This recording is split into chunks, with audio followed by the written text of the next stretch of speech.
पिंजर भाग 5। पूरू के मन पर एक के बाद एक चोटें पड़ती रही थी। उसका मन और मस्तिष्क इतने थोड़े समय में ही कम से कम 10 बरस बड़े हो गए थे। पूरू 20 वर्ष से अधिक नहीं थी, किंतु आयु उसे जो कुछ नहीं सिखा सकती थी वह उसे जीवन के कुठाराघातों ने सिखा दिया था। वह बहुत गंभीर हो गई थी। पूरो का मन बड़ी विलक्षण बातें सोचता था, बहुत कुछ सोचता था, पर पूरो को अपने विचारों को व्यक्त करना ना आता था। पानी के टकराने से जैसे झाग उठते हैं और फिर पानी में समा जाते हैं, उसी तरह पूरो के दिल में उमंगें उठती और विलीन हो जाती थीं। कभी कभार पूरो रहीम के घर, उसके घर की औरतों के पास चली जाती थी। वहाँ पड़ोस की एक लड़की के पीले चेहरे से वह हैरान सी हुई थी। कई बार मन करता कि उसे बुला ले। दुखी को दुखी पहचानता है। उस लड़की के मलिन मुख पर बड़ी बड़ी थकी हुई सी आंखें थी, जो पूरो की ओर कुछ ऐसे झुक पड़ती थी जैसे उन्हें भी पूरो की आवश्यकता हो। होते होते पूरो को पता लगा कि पिछले से पिछले साल इस लड़की का विवाह हुआ था। कोई कहता था कि उस पर भूत प्रेत था, कोई कहता उसे कोई भीतरी रोग था। न जाने उसे क्या हो गया था। उसका बदन बहुत कमज़ोर हो गया था। उसका रंग पीला पड़ गया था। पूरो ने इसी तरह आते जाते उस लड़की से परिचय कर लिया और उस परिचय को उसकी माँ के ज़रिए से अपने खेस बुनवा कर बढ़ा लिया। उस लड़की को सब तारो पुकारते थे। कुछ दिनों बाद पूरो ने सुना तारो को कई बार दौरे भी पड़ जाते हैं। उन दिनों तारो अपने मायके आई हुई थी। अब उसे अपनी ससुराल जाना था। पूरो ने सुना हर बार अपनी ससुराल जाते समय तारो को इस तरह होता था, और जितनी बार वह अपनी ससुराल से लौट कर आती थी, हर बार उसकी हड्डियां पहले से भी अधिक निकली हुई होती थी। देखने वाले अपने मन में समझते थे कि बस 2-3 फेरों की बात और है, फिर और सूखने के लिए उसके बदन पर मांस रह ही नहीं जाएगा, फिर और दुखने के लिए उसकी हड्डियों में जान ही ना होगी। किंतु कोई कुछ न कहता था। ना ले जाने वाले ससुराली कुछ कहते थे, न भेजने वाले मायके के कुछ बोलते थे। एक दिन तारो बिल्कुल अकेली बैठी थी। पूरो उसके पास जाकर बैठ गई। पहले भी कई बार उससे थोड़ी बहुत बातचीत कर चुकी थी। आज उससे बातें करने के लिए बैठ ही गई। तारो, कोई सयाना तो बताता होगा तुझे क्या हुआ है। कुछ भी नहीं। किसी ने नब्ज तो देखी होगी। वर्क वाले मुरब्बे और अर्क की बोतलें पीते पीते मैं थक गई हूँ। तारो, कुछ तो बता, क्यों अपनी जान की दुश्मन बनी है। अच्छा है, धरती का कुछ भार हल्का हो जाएगा। तू क्यों चिंता करती है। धरती पर तो न जाने कितना भार पड़ा हुआ है। तेरे न रहने से कितना कम हो जाएगा। अपनी माँ से पूछ कर देख, जिसने तुझे जन्म दिया है, पाला है। पाला होगा, तारो ने बेपरवाही से कहा। 2-4 दिन रो धोकर अपने आप चुप हो जाएगी। वो कौन सा सुखी है। पर ऐसी क्या बात है, माँ से कहे तुझे कुछ दिन और ना भेजे। फिर क्या फ़र्क पड़ जाएगा, जैसी यहाँ हूँ वैसी वहाँ। हाँ, लड़कियों को कोई कितने दिन ही रख सकता है। लड़कियाँ। और तारो बुड़बुड़ाकर चुप सी हो गई। तारो के मन में न जाने क्या उलझन थी, न जाने वो क्या कहना चाहती थी पर कह ना पाती थी। लड़कियों का क्या है, माँ बाप चाहे जिसके हाथ में उसके गले की रस्सी पकड़ा दें। तारो ने थोड़ी देर ठहर कर कहा। वहाँ का पानी अच्छा है, पूरो ने पूछा। अच्छा ना भी हो तो अच्छा ही है, तारो ने उत्तर दिया। हो सकता है तुझे वहाँ का पानी माफक ना आया हो, पूरो ने बात को चलाए रखने के लिए कहा। लड़कियों को सदा पानी माफिक आता है, तारो ने कुछ ऐसे कहा कि पूरो उसकी ओर देखती रह गई। तारो, मैं तेरी अपनी हूँ, तू कुछ बताती क्यों नहीं।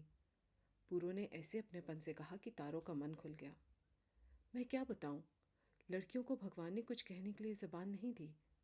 ठीक है तारो, माँ बाप के पास मेरे लिए कोई जगह नहीं है, क्योंकि किसी भी लड़की के लिए माँ बाप के पास जगह नहीं होती, और मेरे पति के पास भी मेरे लिए जगह नहीं है, क्योंकि उनके दिल में और घर में एक औरत बसी हुई है। तारो, क्या तेरे आदमी का पहले ब्याह हो चुका था, तो फिर तेरे माँ बाप ने तुझे वहाँ क्यों दिया।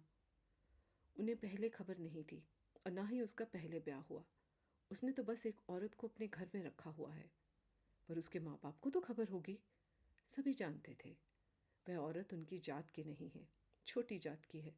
उसके माँ बाप कहते थे बहू घर में अपनी जात की ही आनी चाहिए, पर उन्होंने ये ना सोचा कि पराई बेटी का क्या होगा। दूसरों के दुख की कौन सोचता है। फिर वो लोग कहते हैं हम रोटी देते हैं, कपड़ा देते हैं, खुला हाथ है, फिर किस बात का दुख है। जैसे औरत को केवल रोटी और कपड़ा ही चाहिए, पूरो ने कहा। मेरे मन में आग सी धधक उठती है। तू नहीं देखती, सब देखते हैं। 2 बरस हो गए, रोटी और कपड़े के लिए मैं उसे अपना शरीर बेचती हूँ। देख, मैं वेश्या हूँ, देख, मैं वेश्या। कहते कहते तारो गिर पड़ी। उसकी मुट्ठियाँ भिज गई, उसकी आंखें ऊपर चढ़ गईं, उसका शरीर लकड़ी के फट्टे की तरह अकड़ गया। पूरो डर गई। तारो के घर में उस समय और कोई नहीं था। पूरो ये न जानती थी कि उसे क्या करना चाहिए। वह डर रही थी, घबरा रही थी। वह तारो की टांगें दबाने लगी, उसके कंधे दबाने लगी, उसके तलवे सहलाने लगी। तारो को होश आया। तू मुझे हाथ मत लगा, मैं वेश्या हूँ, तू देखती नहीं, तू देखती नहीं। तारो ऐसी ही बातें कर रही थी। पूरू सोच रही थी कि अभी ये होश में नहीं है कि इतने में तारो की माँ आ गई। हाय रे, मैं क्या करूँ? एक तो हमें हमारी किस्मत ने मार डाला, अब इसकी बातें मार डालेंगी। तारो की माँ निढाल सी होकर बैठ गई। पूरो चुप रह गई। इसने और इसके भाई ने तो हमारी जान हल्कान कर रखी है। लाहौर कॉलेज में पढ़ने क्या गया है, बहन को भी पढ़ा पढ़ा कर बिगाड़ दिया है। देख कैसी उलझुल बातें करती है, तारो की माँ ने कहा। अम्मा, जुल्म भी तो बेचारी पर बहुत ही हुआ है, पूरो ने कहा। बेटा, हमने लड़की दे दी, हमारा मुंह बंद हो गया। हम अब क्या बोल सकते हैं? वो अच्छी तरह रखे, दुख दे सुख दे, मर्द की साथ है, तारो की माँ ने कहा। मेरे मुंह पर ताला डाल दिया गया, मेरे पैरों में बेड़ी डाल दी गई, उसका क्या बिगड़ा? भगवान ने उसे बंधन में न डाला। उसे बांधने के लिए भगवान जन्मा ही नहीं। सारी रस्सियां भगवान ने मेरे पैरों में ही डाल दी। तारू की मुठ्ठियाँ भिज गई, उसकी टांगें फिर अकड़ गई। उसकी माँ ने उसके मुंह पर पानी के छींटे मारे, चुल्लू भर भर कर उसके मुंह में पानी डाला। पूरो धक सी रह गई। आज उसने पहली बार जाना था कि लड़कियां इस तरह भी सोच सकती हैं, लड़कियां इस तरह भी बोल सकती हैं। वैसे तो पूरो के मन में भी गुबार उठा करते थे, पर उन्हें व्यक्त करना उसे ना आता था। ये धोखा है, निरा धोखा है। मेरा ब्याह नहीं हुआ, तुम सब झूठ बोलते हो। तुमने मुझे क्यों पकड़ रखा है? परे हटो। और बेसुध तारो अपने पैरों को धरती पर पटकने लगी। तारो, होश में आ, कैसी बातें मुंह से निकालती है? कोई सुनेगा तो क्या कहेगा? वो तेरा पति है, जरा मुंह में लगाम दे, ऐसे ना बोल। तारो की माँ ऐसे कह रही थी जैसे बेसुध पड़ी तारो को झिड़क रही हो। वैसे उसकी आंखें भर आई थी। तारो की चेतना कभी लौट आती थी, फिर वह कभी अचेत हो जाती। वहां जाकर ऐसा पागलपन मत बखेरना, अपनी जीभ को ठिकाने रख। वह समझे या ना समझे, ईश्वर तो गवाह है कि वो तुझे ब्याह कर ले गया है, तारो की माँ कह रही थी। माँ, ईश्वर ने अगर मेरे ब्याह की गवाही दी है तो झूठी गवाही दी है। माँ, मेरा ब्याह नहीं। तारो पागलों की तरह छत की लंबी लंबी कड़ियों की ओर देखने लगी। पूरो तारो के चेहरे की ओर देख रही थी। तारो, जो कि सब कुछ सोचने, सब कुछ कहने के बाद भी विवाह के इस महान असत्य से मुक्त न हो सकती थी। वरना उसकी उम्र के दिन बड़ी तेज गति से जीवन के सत्य असत्य को पीछे छोड़ते बहुत आगे जा रहे थे। गोधूली की बेला थी। पूरो हृदय पर बोझ लिए उठ खड़ी हुई।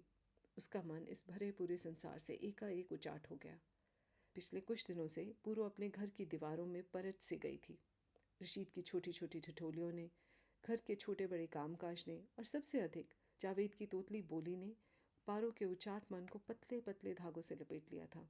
उसका मन कुछ टिक गया था। जब तारो की बावली बातों ने जैसे पूरो के मन पर लिपटे हुए कई धागों को तोड़ दिया, उसका मन विकल हो गया। रात को रोटी टुकड़ा करते समय उसे नमक मसाले का अंदाज भी भूल गया। दाल गुलभत्ता सी हो गई, रोटियां कच्ची पक्की सी रह गई। आगे के दिनों में भी उसकी उदासीनता में कुछ अंतर न पड़ा। फिर न जाने उसने क्या क्या संकल्प धारण कर लिए।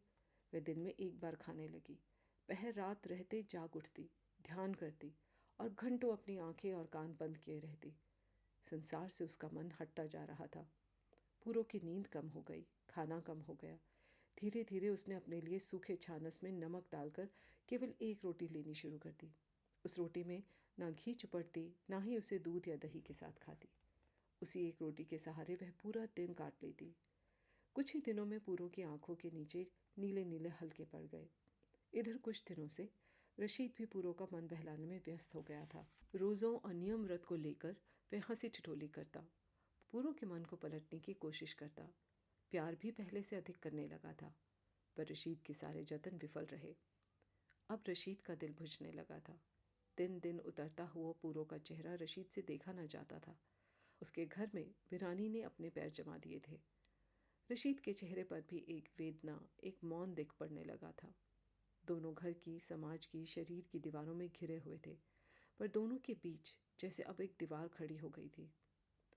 पूरो के यहाँ एक भैंस थी। वह नियम से दूध जमाती, दही रड़कती। रशीद के खेतों में काम करने वाले जब पशुओं के लिए चारा लेकर आते तो पूरो उनको और उनके बच्चों को गिलास भर भर कर लस्सी देती, ऊपर से मक्खन के पेड़े भी डाल देती।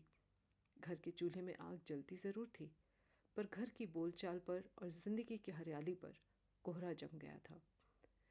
जावेद पर भी अपने उदास माता पिता की परछाई उतर रही थी। पूरो उसके सारे काम नियम से करती थी और रशीद उसे दिल से प्यार करता था। फिर भी घर में अंधेरा सा घिर गया। एक रात सोते सोते रशीद को ज्वर हो आया, बदन चलने लगा। सवेरे जब पूरो ने रशीद के माथे पर हाथ रखकर देखा तो रशीद को बहुत तेज बुखार था। गांव के हकीम की दवा दारू हुई। ज्वर आते 3 दिन हो गए थे जब हकीम ने कहा कि रशीद को शायद मियादी बुखार हो गया। रशीद की बीमारी ने पूरो के नेम धर्म और वैराग्य को अपनी ओर खींच लिया। पूरो दवा दारू देती, रशीद के पास बैठी रहती। जावेद का मुंह उतरा हुआ दिख पड़ने लगा। दोपहरी चढ़ जाती, पर पूरो को उसकी सुधि लेने का अवकाश न मिलता और कई रातें बीत गई, कई दिन बीत गए।